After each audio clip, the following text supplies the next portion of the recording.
Erikson did not start his career as a psychologist. He skipped college, traveled around Europe, and ended up teaching in Vienna, where he studied psychoanalysis with Anna Freud, the daughter of Sigmund Freud. Soon after completing his training, he had to flee from the Nazis. He was denied citizenship in Denmark, so he moved to his second choice, New York City. Even though he had never attended college, on the basis of his groundbreaking work, he became a distinguished university professor at Harvard. Erikson, who was an ego psychologist, provided insight into both social and psychological development. Erikson's theory suggests that our ego identity develops throughout our entire life during 8 specific stages.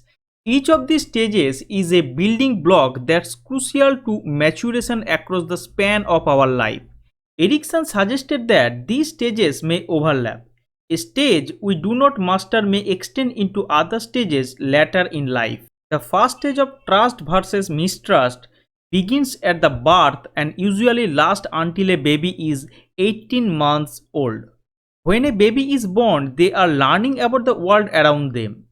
They completely dependent on us for care. When baby cries or fusses and we meet their need by holding, feeding and caring them, we build trust. Over time, baby learns that they can trust other caregivers too. When babies are neglected or their needs are not met, they develop mistrust. If trust is not established at this stage of development, it is more difficult to establish later in life. They may feel a sense of hopelessness when faced with crisis. No child is going to develop a sense of 100% trust or 100% doubt. Erikson believed that successful development was all about striking a balance between the two opposite sides. When this happens, children acquire hope, which Erikson described as an openness to experience tempered by some wariness that danger may be present. During second stage, toddlers develop focus on autonomy versus shame or doubt. At this point in development, children are just starting to gain a little independence. Now toddlers learn how to do things for themselves. By giving praise, we can help them establish a foundation for self-belief and autonomy. If we discourage toddlers or don't allow them to work independently, they may feel discouraged, ashamed, or doubtful of their abilities. During this stage, children begin walking away from their mother, picking which toy to play with.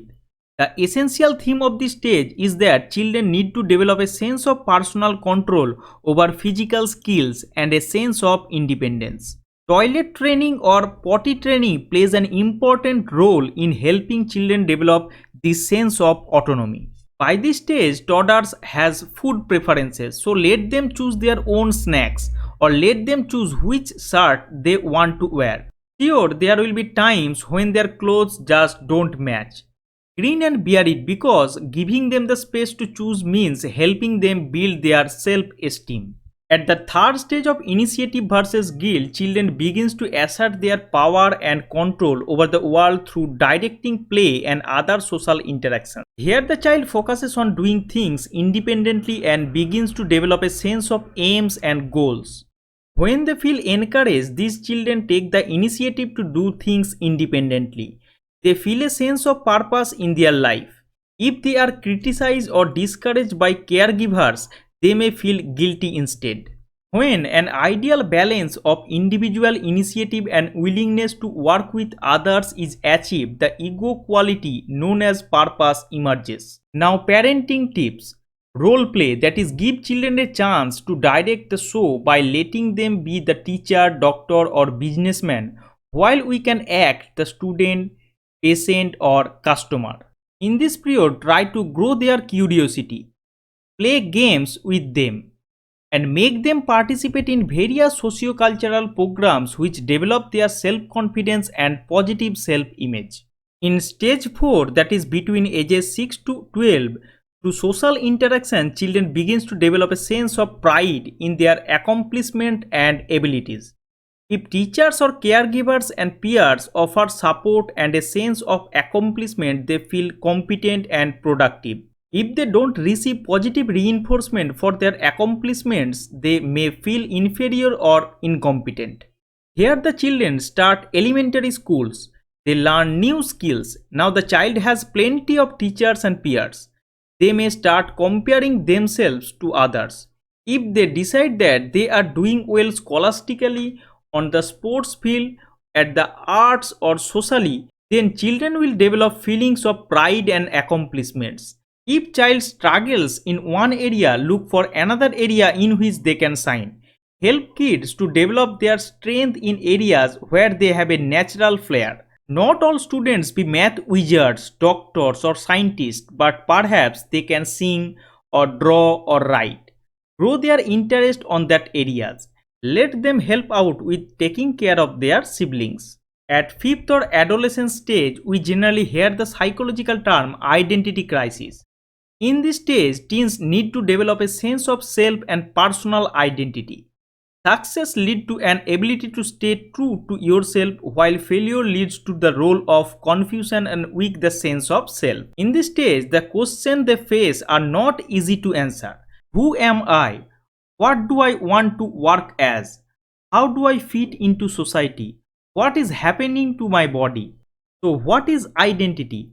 Why identity is important? Erikson places a particular emphasis on the development of ego identity. Ego identity is the conscious sense of self that we develop through social interaction and became a central focus during the identity versus confusion stage of psychological development. According to Erikson, our ego identity constantly changes due to new experiences and information we acquire in our daily interactions with others.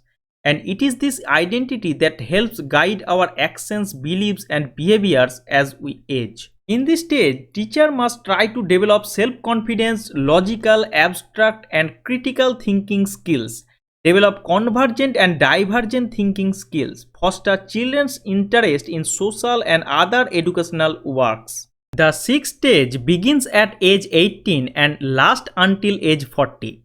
In this stage, young adults need to form intimate, loving relationship with other people. Success leads to strong relationship while failure results in loneliness and isolation. This stage covers the period of early adulthood when people are exploring personal relationships. Erikson believed that a strong sense of personal identity was important for developing intimate relationships. It was vital that people develop close, committed relationship with other people. Those who are successful at this step will form relationships that are enduring and secure. Stage 7, that is middle adulthood. The development in this stage is around generativity and stagnation or self-absorption. This stage begins at the age 40 and lasts till age 65. When we feel a sense of care and responsibility, it is called generativity. We look out for those around us and feel the need to pass along what we have learned to young generations. But if we don't act as a mentor in some capacity, we may feel bitter and unhappy. This leads to restlessness and isolation from our friend, family, and society. The final stage begins at age 65 and lasts throughout the rest of our life. If we are satisfied with our life, we age with grace, we often feel pride in what we have accomplished and want to demonstrate our wisdom to others. If we don't feel a sense of accomplishment when we look back on our life, we may fall into despair. When that happens, we tend to focus more regrets. So this is all about Erikson's 8 stages of development. Now try this.